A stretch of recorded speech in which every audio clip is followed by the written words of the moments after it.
Halo guys, hari ini kita akan membahas Carl, seorang milioner yang berhasil mengubah hidupnya dari seorang pekerja minimarket menjadi seorang kripto milioner, dan sekarang ia dapat membeli sebuah mobil Bugatti, bahkan kapal yacht. Bagaimana kisahnya? Mari kita bahas. Carl Runefeld merupakan seorang investor dan bisnisman. Ia juga termasuk orang yang bisa hidup mewah di Dubai dengan koleksi mobil Bugatti dan segala pernak-pernik keindahan di sana. Tapi semua itu tidak dimulai dengan mudah. Karena dasarnya Carl berawal dari seorang penjaga toko minimarket, dan ia juga mengaku pernah terjebak dalam hal-hal yang kurang baik seperti mabuk-mabukan, pesta, sehingga hidupnya masuk dalam fase yang penuh kecemasan dan depresi. Tapi sejak kecil ia selalu berkeyakinan bahwa suatu saat dia akan menjadi orang yang sangat luar biasa. Ia sering bermimpi punya mobil bagus, barang-barang mewah, dan kehidupan yang luksuri. Tapi sebenarnya mimpi-mimpi tersebut bertolak belakang dengan apa yang sedang ia kerjakan di saat umurnya sekitar 23-24 tahunan. Karena saat itu ia memang sedang bekerja di minimarket, lalu kemudian ia menyadari bahwa dia harus berubah. Carl memutuskan untuk menjadi orang yang kaya raya sehingga ia mulai melakukan kegiatan-kegiatan entrepreneurship seperti dropshipping, berjualan online, bisnis keuangan dan sebagainya. Dia juga banyak belajar tentang mindset ataupun mentalitas yang harus dimiliki oleh seorang pengusaha sukses. Salah satu cara sederhana yang ia sering gunakan yaitu memvisualisasikan apa yang sangat ia inginkan dalam sebuah buku. Contoh, Carl ingin membeli private jet.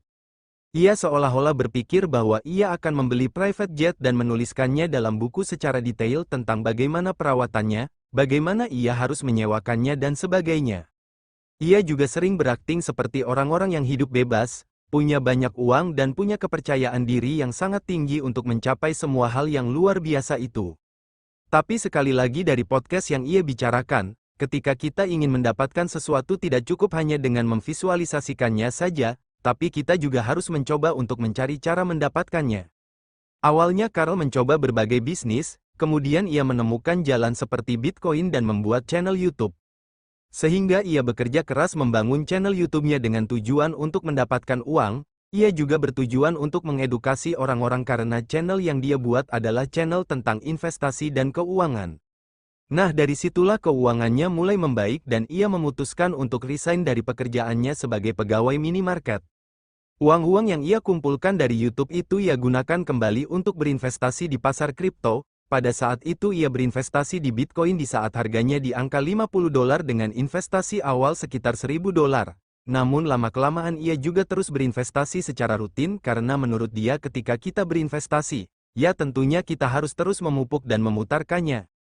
Carl merasa kehidupannya sangat berubah ketika ia mendapatkan penghasilan dari YouTube sekitar $3.000 sampai $100.000 per bulan. Dan uang-uang yang ia dapatkan tersebut ia pakai sebaik-baik mungkin untuk kegiatan investasi dan berbisnis.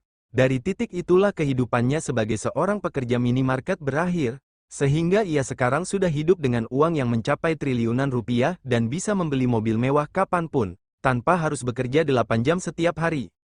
Itulah kisah dari Carl yang sangat menginspirasi. Ada beberapa hal yang bisa saya ambil hikmahnya. Pertama, Carl mempunyai kesadaran tinggi untuk berubah, sehingga ia mulai mempelajari mindset dan mentalitas para pebisnis. Kedua, Carl pintar mengelola uangnya. Terbukti ketika ia mendapatkan uang yang cukup besar dari YouTube, ia banyak menyimpannya di aliran investasi. Ketiga, Carl memiliki daya juang dan daya tahan yang tinggi.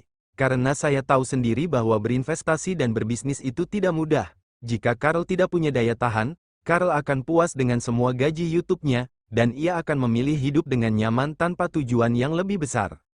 Nah, itu saja yang dapat saya sampaikan. Semoga video ini dapat bermanfaat dan semoga kita menjadi the next millionaire bahkan billionaire ke depannya. Terima kasih.